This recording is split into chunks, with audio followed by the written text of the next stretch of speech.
वाळूमाफियांनी घातलेल्या उच्छेदाकडे लक्ष देण्याची गरज नाही. मंत्री राधाकृष्ण विखे पाटील यांचं वाळूमाफिया संदर्भातलं वक्तव्य चांगल्या चर्चेत.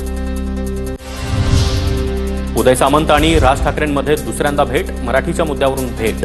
मराठीबाबत कुणी उलटसुलट केलं तर काय करायचं ते बैठकीमध्ये ठरवू. उदय सामंत यांची प्रतिक्रिया. आस्थापनांमधील मराठी भाषेबाबतचं आंदोलन तुर्तास थांबवा, पण मुद्द्यावरचं लक्ष हटू देऊ नका. राज ठाकरेंचे कार्यकर्त्यांना निर्देश. मुंबईमध्ये बोरिवलीच्या मोक्ष प्लाझा मॉलमध्ये मनसेची शाळा. मराठी व्यावसायिकांना मनसेकडून मराठी भाषेचे धडे. मराठी भाषेसाठी आता मुंबईमध्ये ठाकरेंच्या शिवसेनेकडून बॅनर. मराठी बोलूया, मराठीचा सन्मान राखूया. ज्यांना मराठी बोलायला येत नाही त्यांना आम्ही शिकू, बॅनरवर उल्लेख.